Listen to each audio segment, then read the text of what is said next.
given, obviously you are a role model for men, mentioned Andrew Tate there, also another role model for men. How much do you interact, or how much do you think about sort of the state of modern masculinity at the moment and the challenges that young men are facing? I've recently started to think about it a lot more. I think it's been surfacing more, and it's a weird like balance, because people like Andrew Tate are saying like we need more masculinity, we need more aggression, we need like X, Y, and Z, and I think I agree with that on one level for like a little bit, but there's also a section of men who just feel alone, like myself, who felt like they have to hold things in and that they shouldn't share their emotions, that they don't lean on people, and that they should just carry stuff in and they need to be X, Y, and Z to be like good enough. So there's this like balance of that. And you almost need to learn to, again, like I mentioned, like that, the masculine and the feminine, being able to integrate that. I feel like a real man is confident and comfortable enough to embrace the feminine energy he has in him. If he's emotional, let it out, but also have that masculine side of it. Be like, I'm going to be emotional right now, but I'm still going to go and fuck shit up right now. You know, I'm still going to take charge of what I want with my life. I'm going to work fucking hard and be disciplined, but I'm going to accept that sometimes I'm going to break down, and it's going to be, I'm not saying that women break down, but there's more emotion over there, and allow it to feel it and to ask for help and to lean on people and being able to balance those two, and that like yin and yang. I think that's what's missing personally. And I do, like, on one level, I do feel a sense of responsibility, because the fitness is a big world of men who are, I think, usually get into fitness on some level, maybe feeling lost, and they can feel a little bit safe. And I heard a lot of people be like, I can go in the gym and just forget about everything. I'm like, that's great. The gym's an amazing tool for that. But you still need to go back and feel that shit eventually, because it's not going away. A good workout doesn't make the stress at home better now. It's still just buried under that fucking dopamine rush and sick pump you got in your chest, you know? It's still there. So I think just learning to navigate and balance that is super important. And that's where I'm like, okay, I'm someone right now where people look up to. On one level, there's a responsibility for me. Let's take my 12-year-old self, who felt like he had to hold it all together. He couldn't lean on anyone. He couldn't ask for help. And I just remember this time I was in the hospital a few years ago, and I didn't tell my parents. I didn't want to tell them because I didn't want them to be stressed and anxious. And then they found out, and I was like, it's okay. Like, don't come. I'm totally fine. Like, they were out of town, or we live in different cities. And I'm like, don't even bother coming. I'll be out of here in no time. It's okay. And I thought about that, and I broke down crying again. And I was like, why didn't I ask for help? I felt so scared and alone. And just to have my mom sitting beside me, I'm a man, I'm 20 years old at the time, it would have felt better. But why am I so scared to ask for help? You know, like, why do you think you are scared to ask for help? Part of my childhood of just feeling like, I saw my dad, who didn't really need help. My mom was busy. They were both super busy with work, and they gave me everything that they could, but they came from families who didn't know how to show them kind of love and support. And they came from, so there's all these generations of this pain who don't know how to express themselves. And then I think, honestly, my parents jumped about 10 generations worth of progress of who they are and how they showed me love and vulnerability as much as they could, but there's still stuff missing. And now I would like to jump a few generations as well and hopefully help my kids. But there's always a gap of with a kid where we're going to miss something. And I think a lot of that does come from my childhood. And so when I get in situations like that, and I was afraid to ask for help. And now I look back and I'm just like, if I had just started crying and been like, I need you, Mom, like I would have felt so much better. Yep. But I had to be like, no, I'm okay. Don't even come. I'm good. I'm going to sit in this hospital by myself and stare at the wall and just try not to think about dying, you know? Like, that's fucking insane. I don't know why I did that. Well, what would you say? Okay, so, you know, there's a lot of guys listening who say that resonates with me. I feel like I struggle to open up. Like, I find it hard to embrace the fears and the insecurities and stuff that I have. What have you found as a good first step, or as the first steps that's good for those guys to take to move forward? It's definitely tough, and it's depending on the situation in your life. And this is kind of where I was getting at, is like, hopefully myself, if I think of who I would have wanted to be as a role model to that 12-year-old boy, that's who I should be in this world to anyone who is looking up to me now. So I hope that some people like me who express this stuff can at least give permission for people to start that journey. So if I have that impact on anyone, and I've had people come up to me and like at Q&As and shit, they're like, I wanted to ask you this, but like, I'm fucking going, like, tell me some crazy story where I'm about to cry listening to them, and they're coming to share it with me.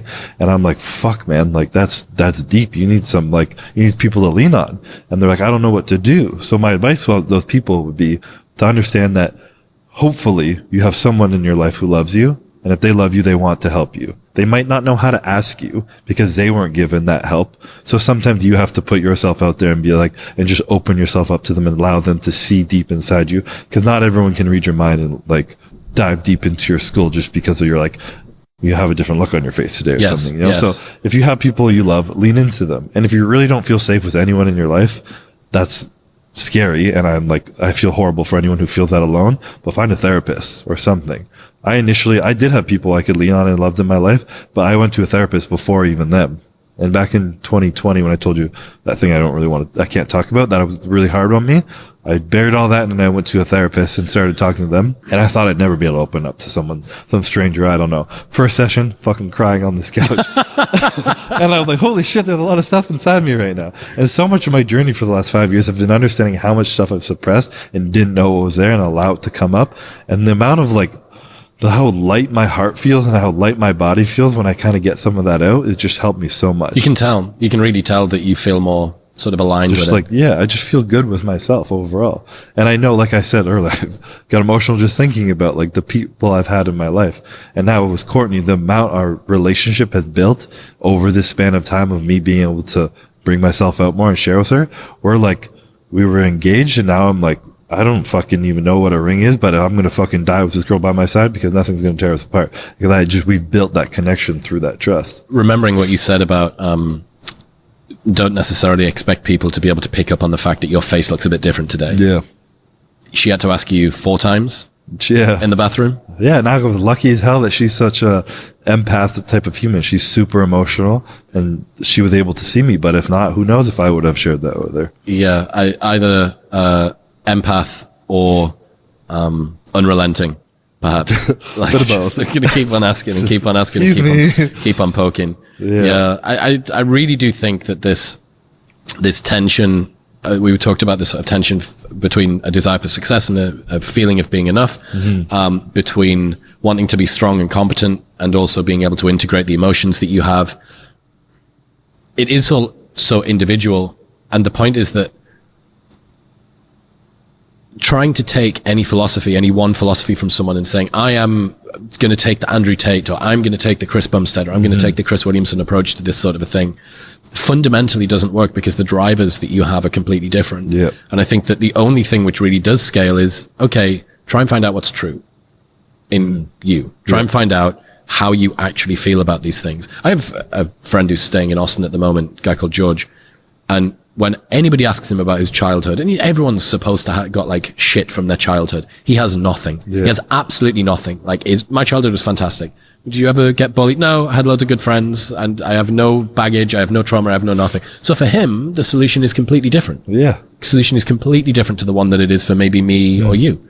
And yeah, I think. And there's still a potential that he's looking back with rose-colored glasses. Oh, yeah. And that he just kind of pushed a few small things aside. And now some stuff might make him feel triggered or insecure or embarrassed. And he just like, oh, it's normal. Just kind of push it over and move on. But he doesn't even see it. I'm not saying that's true. It might be. But it's possible. If he breaks down crying this week in the. Just go home and poke him and be like, are you good? Are you good? Yeah. Are you good? 5 times. Yeah. Say 5 times. I do think though, breaking that stigma that like both can coexist in a alpha male. Too, for men, like you can be this fucking killer who cries, like you can.